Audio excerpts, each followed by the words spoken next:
Good day. Welcome to another edition of Spotlight on Mayapack Schools. Eric Gross, your host, along with Superintendent of Schools Anthony DiCarlo. And Anthony, spring is here, or is it? It's typical March. Typical March. One day it could be 60, 70, the next day it's snowing. So who knows what each day brings, but it's getting better though. The sun is out earlier, it's brighter. This weekend is daylight savings. And I think between the masks now being lifted and optional and daylight savings coming, you see the smiles on faces, you see the weather's changing, and I think it's a different outlook for everybody. I mean, which is great. Before we talk about the masks, you mentioned daylight savings. Yeah. It'll be lighter now in the evening, but in the morning it's going to be dark again.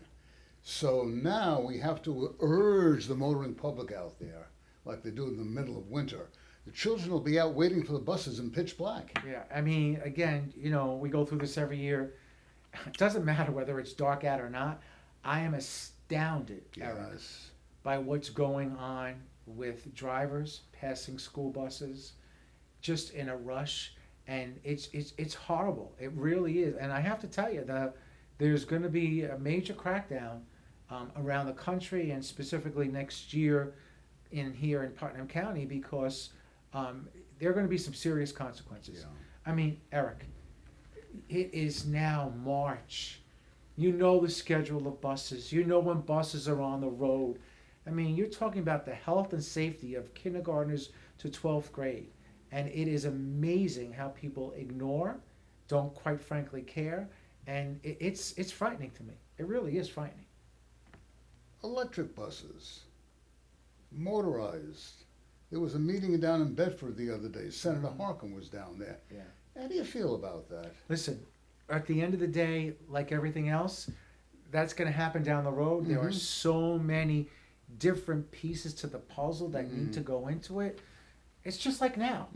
Okay, I'm not naive enough to understand that, of course, we want to be able to get to things that are cleaner and whatever. We're not there yet. Right. You can't just say you want to do things until you have all of these things in place and operational. So yes, do I see it happening down the road? Sure. But we're not there yet. But of course it's something to discuss and explore, but that's years and years away, because the equipment that needs to be behind it, the charging stations that need to be there, Yes. that's all got to be retrofitted. And and it's transitioning. Yeah. You just can't go from one extreme to the other.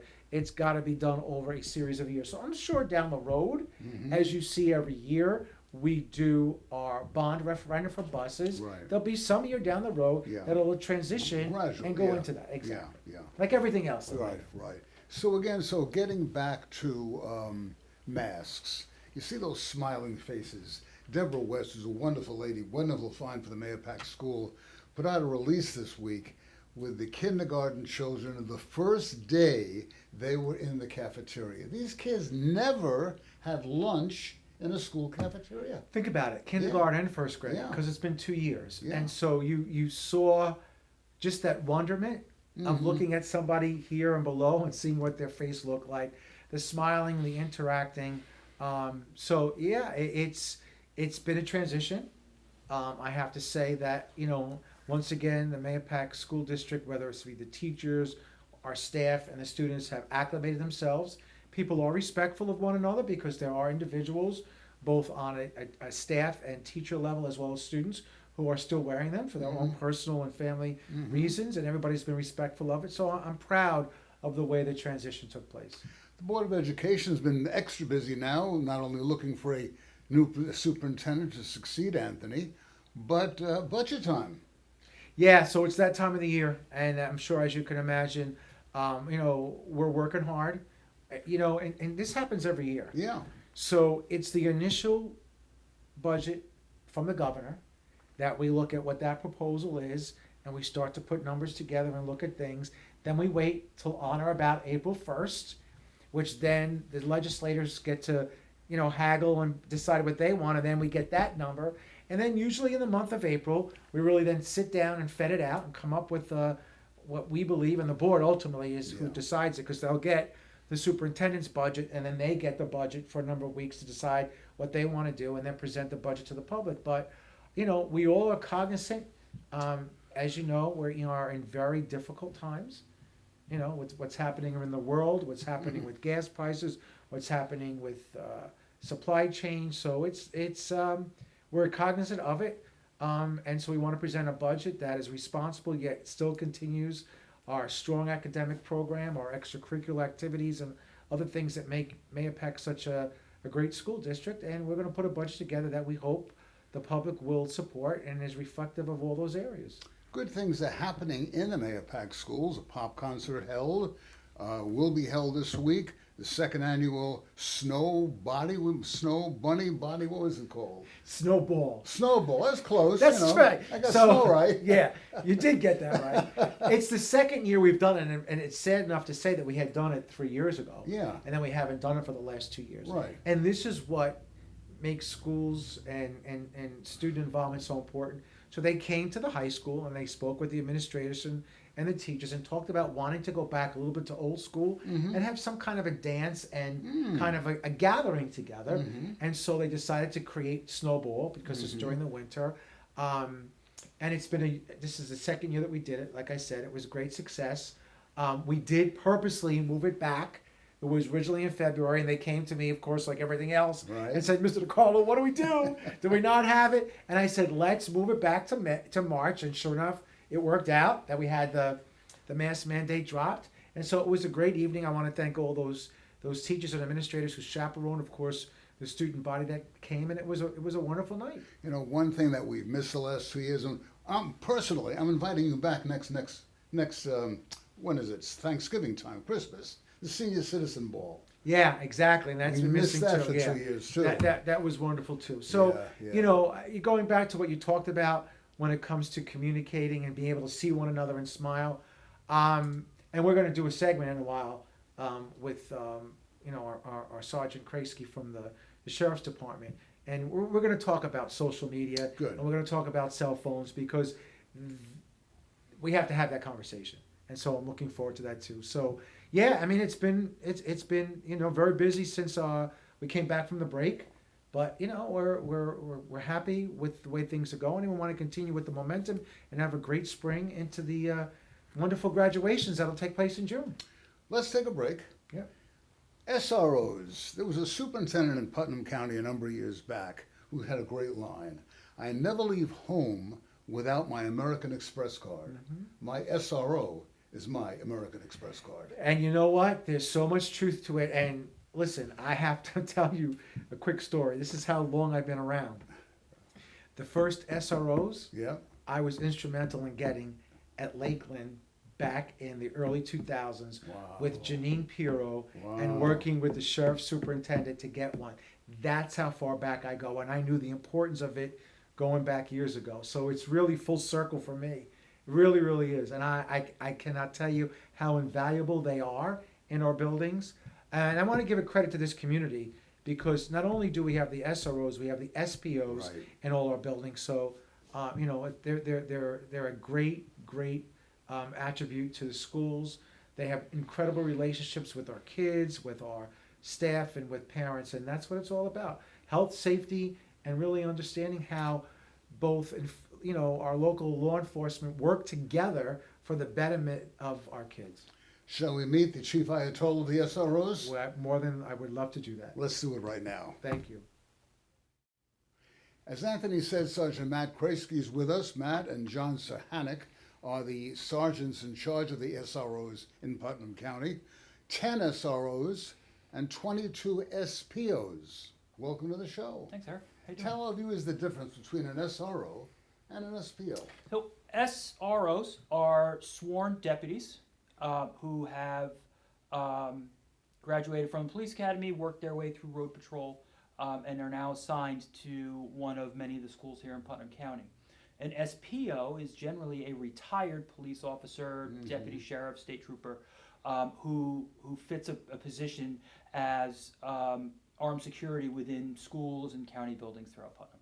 The SROs work with the children, the young adults, the little boys and girls in the elementary schools on a regular basis, don't they? Absolutely. We have SROs in 5 districts in Putnam County.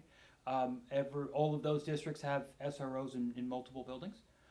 In some cases, we have SROs and SPOs together working in multiple buildings. In some cases, like here in Mayapack, in our elementary schools, we have just the SPOs. So a lot of times they're pushing into classrooms and they're talking with the kids. Great help for Mayapack, hasn't it? Yeah, I mean, it's a tremendous partnership. It is something that I think the community has embraced.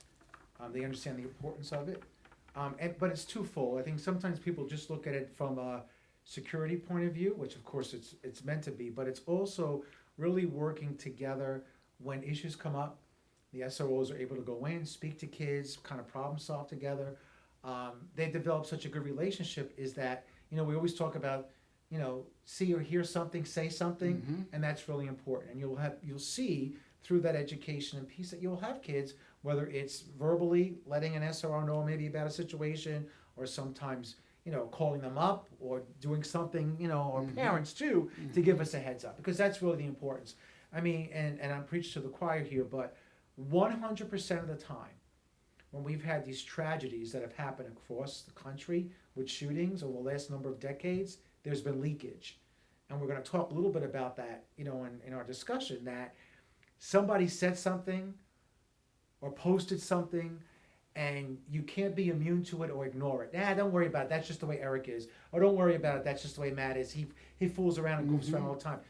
You have to take everything serious. But then there's a level of what we look at, and that's what Sergeant Krasky is going to talk about, because a lot of times the public's like, well, why weren't the schools closed? Something was posted the night before, something was posted, whatever. And there's a process, and it's important for the public to understand what I, as a superintendent, and school districts go through with the police department and the sheriff's department, and Matt will tell you a little bit about how that operates, because that's really, really important. So Matt, what happens? You get, quote, a credible threat. Somebody puts something on the internet, on one of these chat lines. What happens then? At that point, what we'll do is the SROs will contact myself or Sergeant Sahanik, and then we start trying to figure out, where it initiated from, who's involved. Obviously, it's a little different than the old-fashioned police work, where you can kind of hit the ground and start talking to people. Social media, it could be anywhere in the world, which we've seen in several events where the person who was responsible wasn't even a resident of Carmel or Mayapack or Putnam County or the United States, for that matter. So that's what makes it hard, is that we have so many people that we need to be able to investigate. So the downside is time is always against us, because this always happens when school's about to open or it's midnight and all your resources are either asleep or just not available. So a lot of it is trying to figure out how best to get in front of this, what is best for not only the community but for the school district at large. Penalties. Somebody caught doing this. I know you get ballistic over this thing, and you warn the children, you warn the families and the parents. If your son or your daughter is involved, they're out of here. Listen, we're not playing games. And this has been something that, since I've been here and 4 years and a number of months, that we have zero tolerance for. The amount of resources, the amount of man and woman hours that go into this, not only from the sheriff's department and the local police, but our own staff. It is not fun and games. And when I hear, it's just joking around, it's just fooling around, it's just be kids being kids. No, it's not. I just said, 100% of the time there's leakage. There's going to be like that old proverb, the boy or girl who cried wolf. Yeah. We can't do that. So what happens is the sergeant may become aware of something, or the sheriff's department, and they'll start their initial investigation. And then they'll let me know whether it's credible or not. And it's something that right now they can't be sure of. That's when we may have to shut the school down or a building down and go to remote learning. Okay? But there are some times when there's enough time that they'll say, listen, we don't think it's credible, but as an abundance of caution, we're going to have an extra police presence around the building and around the perimeter, which we've done before. It's very, very important. What are the penalties involved? So depending on where it started, the type of complaint that we get, if it's a direct threat in New York State, it's a felony. So they can be charged, depending on the age and everything, with felony. Making terroristic threats is the charge. But do the courts follow through, or is it going to slap on the wrist? So with the raise the age legislation that came in a few years ago, it kind of changed the way that we handle that. Because back, prior to the legislation, 16, 17-year-olds could be tried as adults. Right. The raise the age legislation created a separate court just for them within the state court system. They become a different classification. They become what's called an adolescent offender. And it gives the Supreme Court judge a little more latitude to deal with punishments based on the offense. Mm-hmm. So they are following through with everything based on the investigations that we conduct in conjunction with the school. We have several investigators at the sheriff's office that focus on just this type of crime and this type of threat analysis. So we're very fortunate that we have resources available to kind of help us work through this. From the school, though. From the school point of view, it's a 5-day suspension. It's a superintendent's hearing, and it is usually an elongated suspension from school. That's how serious it is, and it has to be. And the community wants that. The community has zero tolerance for it. About the fact that we need to have a crisis team in Putnam County for our kids. We're long overdue. Don't talk to me about money, okay? There's money there. Sure. We need to have a crisis team so these kids can get help immediately when they need it. There's a lot of things that we could be doing a much better job with, and I get it, Eric. We've had COVID for the last 2 years, and so many things have been put on hold. But it's also put a light on things that need to be done better. And so everybody advocated for a lot of different things during COVID, which I get. Now let's start advocating to help our kids, right? To help our kids, not only inside of school, but outside of school, to help our seniors in their homes and then when they need to go to other facilities. Let's start doing that. And if we come together and do it as a local group, we can affect change. Because Lord knows when it comes to Albany and the federal government, they don't want, do they really care? That's a whole nother discussion. But we can do stuff on a local level. And that's what I think we start to need to do. So, Matt, what advice do you have to parents out there when it comes to social media? First and foremost, you have to pay attention to what they're doing. More often than not, what we're finding is parents don't know what their kids are doing on social media. They want to give them their space. They want to offer them some sort of privacy, especially when they start getting into middle school and the kids start rebelling a little bit and pushing back. No, Mom, Dad, I want my privacy. And what do Mom and Dad do? Yeah, I got to stay their friend. So what do? They back away. Do you start at the elementary level? Absolutely. Whenever you decide that you are going to introduce a device into your child's life is when you need to start with the ground rules. Mm-hmm. And it could be very simple of, I'm going to set certain limitations as to what you can and can't view on social media. Or I'm going to set a time limit as to how much time you can spend on the internet or social media. By starting them young, their expectation level at the beginning is already that Mom and Dad are watching, Mom and Dad are paying attention. Okay. And that's super important. The other thing is making sure that you're aware of who your kids' friends are. Yeah. We've kind of moved away from that as a society, and part of it's because of social media, and part of it is just because that's what society's been doing over the past several years. But especially with social media, when I was a kid growing up, when you guys were kids growing up, you knew kids in your neighborhood, you knew kids in your town that you went to school with. That was it.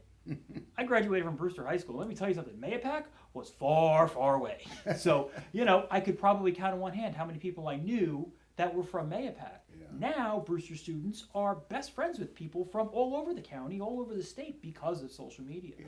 So having a good knowledge of who your kids are friends with is invaluable. It's a great tool because it's a contact. It's something that the parent can use to help, especially if they find that their kid's in crisis. And from a safety point of view, all these creepy characters out there now preying on young people. Oh, absolutely. Your parents have to get involved.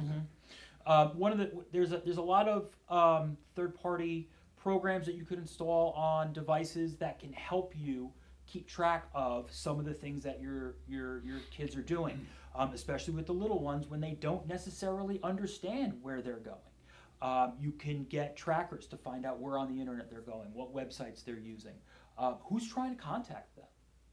Some of these sites that are deemed safe for kids, you don't necessarily know who's signed up for the kids' Facebook Messenger or whatever, or what videos are being posted on kids' YouTube, unless you're actually sitting there looking at it with your child and you're actually engaged with your children and teaching them how to be responsible on the internet, because that's where it starts. Is there any one location where parents can actually turn to find out what to do, what not to do, what's safe it is? There isn't one. No. It's not like a one-stop shop. I wish I could say, yeah, go here and Yeah. that'll tell you everything. The internet is such a big thing, and it is literally taken over the world so fast that all of us are literally trying to catch up, especially in law enforcement. We're trying to catch up with what can we do, what can't we do, what, people in the United States got a lot of rights, and far be it from us to want to infringe on them. So, sometimes our hands are tied with what we can do. What I tell parents to do is this: learn what social media apps your kids are using. There's a lot of good research out there on it. You can check with your internet service providers. They offer an awful lot of tools. Microsoft offers a lot of tools. A lot of the security companies like Norton and things like that offer a lot of tools that can help parents navigate something Do like you this. speak before PTA meetings or parents' meetings, things like that? Yeah, we've gone to board meetings, we've gone to PTA meetings, we've talked to neighborhood watch groups, just about anybody who will listen. The Youth Bureau here in the county is very, very active with things like that as well. We work very, very closely with Janine and her people to try and make sure that, we are on top of what we need to be on top of. Social media changes every day, and the things that are cool one day are not the next day, and the trends change so quickly. It's very, very difficult for us to really keep our finger on the pulse. I'm going to go back to what I said before, and this is what galls me. It really galls me, and it's all about the money. Yeah. We live in a country now. It's all about the money. It doesn't matter whether it's demoralizing or it's destroying our youth. About 6 or 7 months ago, TikTok came before the Congress, right? Not one of them had the nerve to hold up, this is on your site. It's 10 months of what to do in schools, right?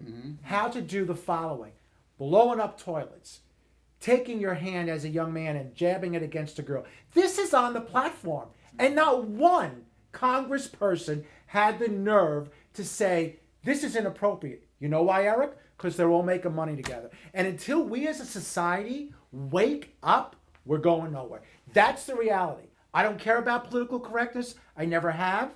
Okay? But that's the problem. He knows it. I know it. And nobody wants to have the conversation. Your kids are on TikTok, and what they're exposed to is unbelievable. But it just continues to go on its merry way, and that's it. And so that's my issue. That's my concern. So locally, right, if we can make it better, that's what we should be doing. But here's the problem. Like anything else, and Sergeant just mentioned it, everybody's going to hide behind their rights and whatever else, and you can't tell me what to do, and how dare you? Okay. Things don't change if things don't change. And we're at the crisis tipping point in our society. Unless we start to look at it and what we can do on a local level, wouldn't it be novel if when a son or daughter came home, you told them, see that phone? Put it in that round dish over there, and we're going to sit and we're going to talk at dinner, and we're going to share things. Go to a restaurant, Eric, and look at you see at a restaurant. That's all you see. Nobody talks to one another. It's upsetting. We laugh because we become numb to it. So again, it's something to me that I've been passionate about. I know the last 2 years we've really had the discussion over COVID. We've been triaging every day, and I'm leaving, right? But at some point in time, we have to look at how we can make things better. And again, we're a school from 8 o'clock until whether it's 3 or 3:30. You're in school to learn, right? You're in school to socialize. You're in school to problem solve, right? Not having to be on your cell phone with somebody, even if it's, most of the time it's probably not even somebody in the building, somebody outside someplace else. I just struggle with that. What would it take for a school district to come up with a plan and say, just what you said, come into school, put your phones in a cubby. At the end of the day, you take your phone home with you. What would it take? Listen, it would take a policy from the school board to do that. The community would go nuts, though. Well, you know what, though? It's interesting, Eric. I have to tell you, you'd be surprised. There's a silent majority out there that do feel that way, okay? And so remember, the school board's elected by the public. Right. And so the school board, the 9 members, can make a decision on what direction to go. Now, when you have a policy, you have to have a hearing on it, Yeah. right? So there would be a hearing and moving forward from there. But it'll be interesting because we'll see where it goes and where it doesn't go. Again, I mean, I'm not going to be here for the fruition of it coming to truth, but there needs to be discussion around it. So I have brought it up to the board. I know they're going to take a look at it. I'm sure the new superintendent, whoever he or she is, will. And we'll move forward from there. Again, tough love is tough. Yeah. Whether you're as a parent Mm-hmm. or sometimes as a school district. That's why they call it tough love. Yeah. But there's got to be, you have to see the reason you want to do it because for the betterment in the long run. And that's sometimes tough decisions that do have to be made. And it's let's be honest, Eric, okay?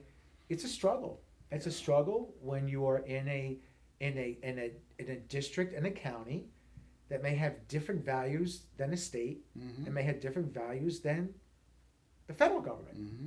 And that's the rub. Yeah. So what can you do on that local level to make the impact and the change? And I think that's where we've learned a lot from COVID, that if you wait for others, you're going to be waiting a long time. You may get there, Yeah.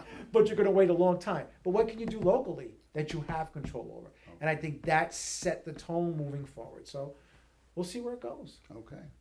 So if parents want to get in touch with the SROs, how do they go about it? Our SROs are stationed in the schools. They have phones, separate offices. They have school email, so they can either come right to the school. They can call the school directly and ask to speak with the SRO, and they And can they're put always them- willing to chat? 100%. And so what I have to credit this gentleman and the work that's being done because they're also really actively involved in, God forbid, if you have a situation, like what are the protocols, right? Yeah. And what Sergeant Kraski's trying to do is make the language uniform. So it doesn't matter whether you're a kindergartner or 12th grader, God forbid there is an incident, that everybody understands key words, key slogans, what to do, where to go, how to do it. That's an important piece of the work that he's doing and the county's doing throughout.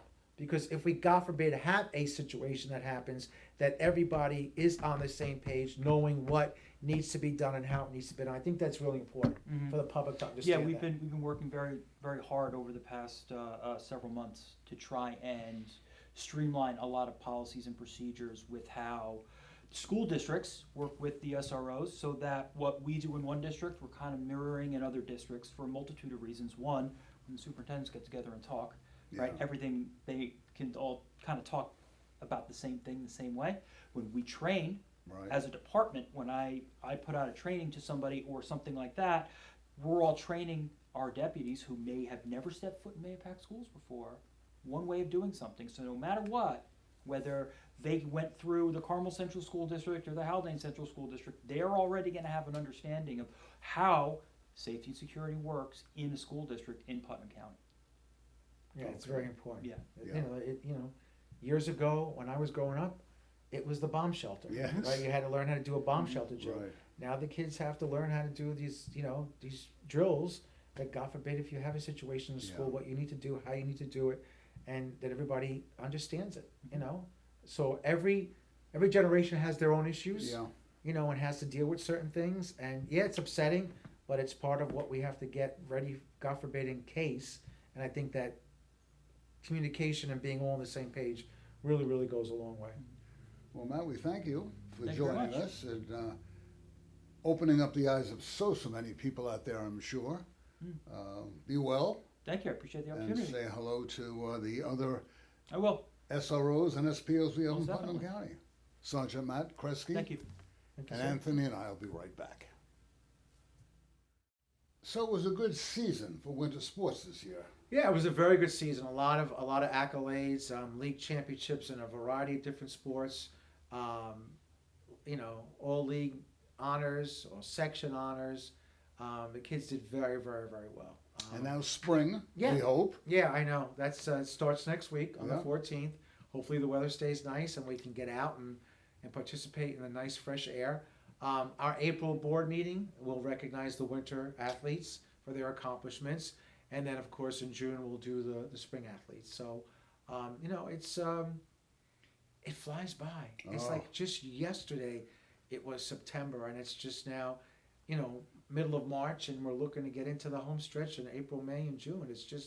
It's really, really unbelievable. We're But talking about graduation before you yeah, know but it. at least this year we don't have to worry about That's right. outside mitigations, this, that, the other thing. So, and I have to say, that's one thing Yeah. that we can be very proud of, even during the pandemic, how we were able to really accommodate and meet the needs and have as normal a graduation as possible during the pandemic. I think we outshined everybody. in what Oh, we you were did, able to do. definitely. There's no question. I go to many graduations, as you know, and Mayapax was top of the heap. Yeah. Without a So doubt. and that's nice to hear, Eric, because you do go around Yeah. and see others.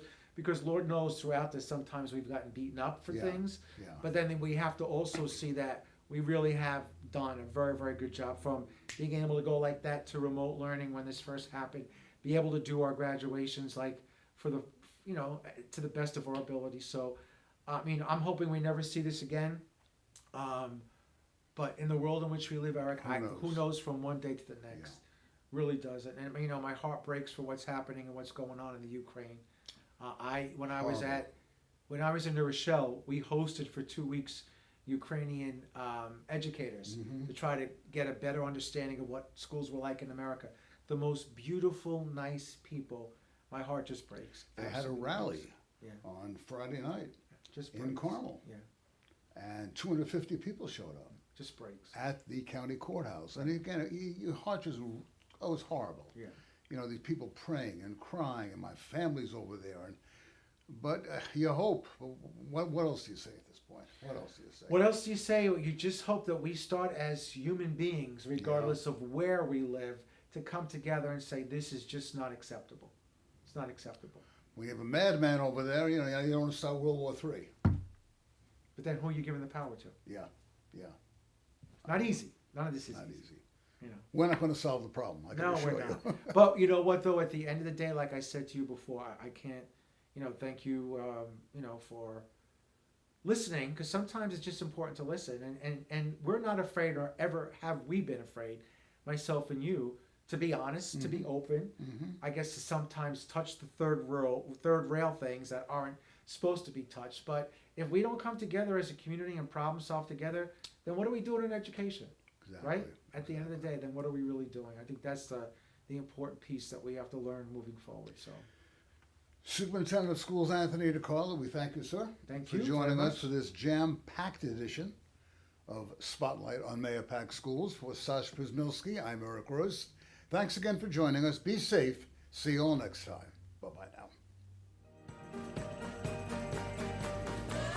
For more information, please visit our website, www.mayapack.org. More videos can also be found on our YouTube news channel, mcsd.news.